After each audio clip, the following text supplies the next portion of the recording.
यूं तो मौका था गुजरात के कच्छ में विकास की नई परियोजनाओं के उद्घाटन का, कभी भूकंप से तबाह हुए कच्छ की बदली हुई सूरत को दिखाने का, लेकिन कच्छ से प्रधानमंत्री नरेंद्र मोदी का संदेश किसानों के नाम रहा।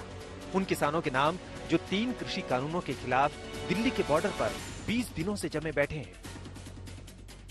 मैं अपने किसान भाई बहनों से फिर एक बार कह रहा हूं, बार बार दोहराता हूं कि उनकी हर शंका के समाधान के लिए सरकार 24 घंटे तैयार है।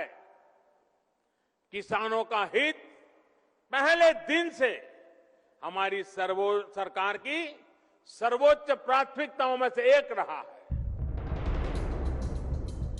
कच्छ की बदली हुई तकदीर एक राजनेता के तौर पर नरेंद्र मोदी की पहचान है और इसीलिए जब वो आंदोलनकारी किसानों को कच्छ से संदेश दे रहे हैं तो ये बेहद अहम है।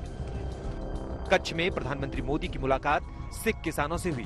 गौरतलब है कि किसानों के प्रदर्शन में पंजाब के सिख किसान सबसे आगे हैं। एक ओर किसानों से संवाद की पीएम की कोशिश है तो दूसरी ओर उन्होंने विपक्ष पर सीधा निशाना साधा है। क्योंकि आजकल दिल्ली के आसपास किसानों को भ्रमित करने की बड़ी साजिश चल रही है। उन्हें डराया जा रहा है कि नए कृषि सुधारों के बाद किसानों की जमीन पर दूसरे कब्जा कर लेंगे।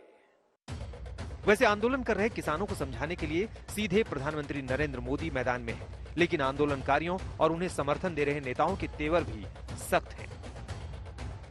अकाली दल नेता सुखबीर बादल ने तो बीजेपी पर देश में बंटवारे का आरोप लगा दिया है।